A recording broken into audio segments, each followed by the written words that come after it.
Oi pessoal, tudo bem? Eu sou Roberto Puertas e queria falar com você, aqui um pouquinho com vocês sobre a anestesia na intradermoterapia. Eu já fiz um videozinho falando da anestesia tópica, eu queria falar um pouquinho das anestesias tronculares, ou seja, a gente vai injetar alguma solução anestésica dentro de algum tronco nervoso, ele vai atingir uma área com um pouquinho mais de profundidade em termos de anestesia. Por quê? Porque a tópica nos vai dar uma anestesia não tão profunda, uma anestesia leve que nos permite fazer alguns procedimentos, enquanto que uma anestesia por infiltração ou uma anestesia troncular podem nos dar aí totalmente ausência de dor, tá legal? E quando a gente está falando de aplicação de PRF na intradermo,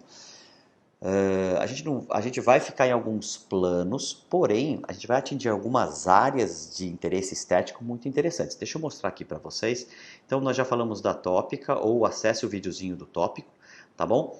A gente separa por terços a tópica e a gente vai mexer nos 3 terços, uma grande área, etc. Quando a gente está falando de uma troncular, vai ser uma punção que vai atingir uma determinada área. Porém, quando a gente está falando de anestesia troncular, uma das mais importantes que a gente faz e que a gente costuma fazer na estética é a anestesia infraorbitária. Então, eu vou falar de 3 pontos faciais que a gente normalmente faz as tronculares, mas a troncular infraorbitária ela é capaz de pegar 3 áreas, e essas 4 fotos são muito interessantes porque você está num plano normal, vendo a face do paciente que vai te ajudar a localizar o forame infraorbitário. Aí você tem um plano mais subcutâneo, onde você tem a camada gordurosa. A gente faz alguns procedimentos em camada gordurosa, porém a camada gordurosa é mais tranquila, né?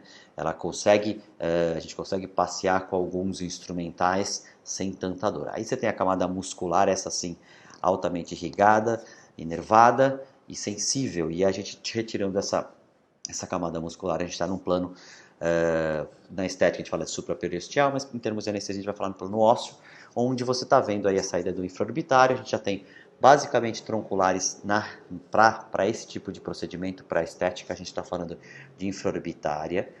Quando a gente quer atingir alguma coisa supraorbital, então a gente tem saídas do forame supraorbital e supratroclear. E na região da mandíbula, a região do forame mentual, onde você também tem alguma área, né? E a gente consegue ter uma anestesia troncular até na parte superficial do rosto. A gente não está indo para uma troncular lá para dentro, etc.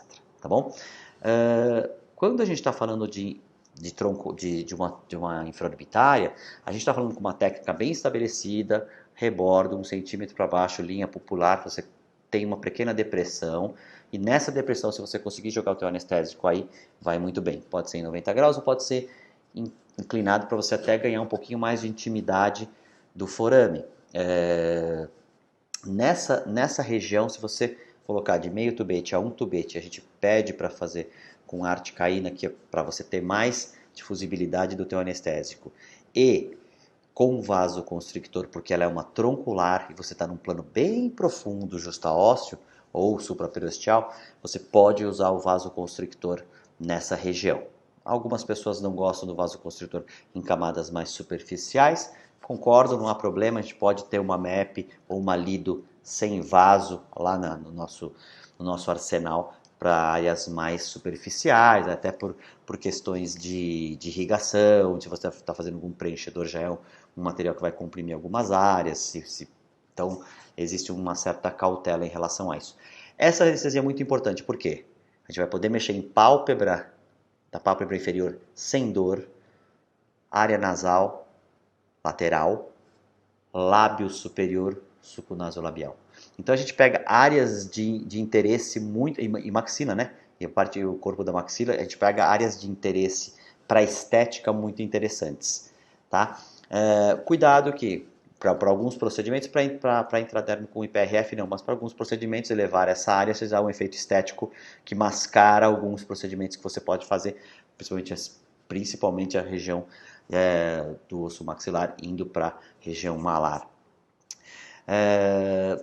Vamos passar para uma outra parte, quer dizer, olha como a gente tem de irrigação, como é fácil ficar roxinho, né, em intradermo, então isso acontece mesmo, mas o que eu queria mais ressaltar são essas 3 regiões tronculares. Roberto, você costuma dar anestesia mentual, uma troncular mentual, além de ser dolorida, e a gente faz geralmente intrabucal, a anestesia infiltrativa extrabucal na região nos resolve muito bem para essa região. O que a gente vai fazer? Pré-jaws, mento, linhas de marionete. Então, o que você conseguir fazer ali de infiltrativa tem um efeito muito parecido com uma anestesia troncular mentual. Embora, se você, bem diferente daqui, né? Que se eu quisesse mexer em pálpebra, eu teria que anestesiar aqui, dorso do nariz aqui, na parte lateral, lábio eu teria que ter fazendo várias punções e com a infraorbitária a gente mata tudo. A região de glabela, gente, ela pode ser feita troncular, mas também a gente fazendo alguma coisa infiltrativa na região nos resolve muito bem o problema, tá bom? Mais uma questão entre anestesias intra e extraorais, gente. Eu gosto da infraorbitária extraoral, agulha curta, menor caminho, a gente consegue ter um acesso muito fácil. Os pacientes também preferem. Quando a gente vai fazer intraoral, que pode ser feita também sem nenhum problema, só tenham cuidado de ficar trocando as agulhas, porque se está com uma agulha dentro da boca, se você vai fazer um complemento extra, etc., você tem que trocar as agulhas por causa de saliva, de contaminação. Você tem que fazer com uma agulha longa e o acesso, o caminho é mais longo, né? Se vocês fizerem uma ou duas vezes com essa técnica extraoral, não vão largar mais. Ok, gente? Troncular, então, para intradermoterapia infraorbitária faz parte do meu rol de preparo do paciente para fazer a intradermo e o microagulhamento com mais tranquilidade. Tá bom? É isso, gente. Até mais.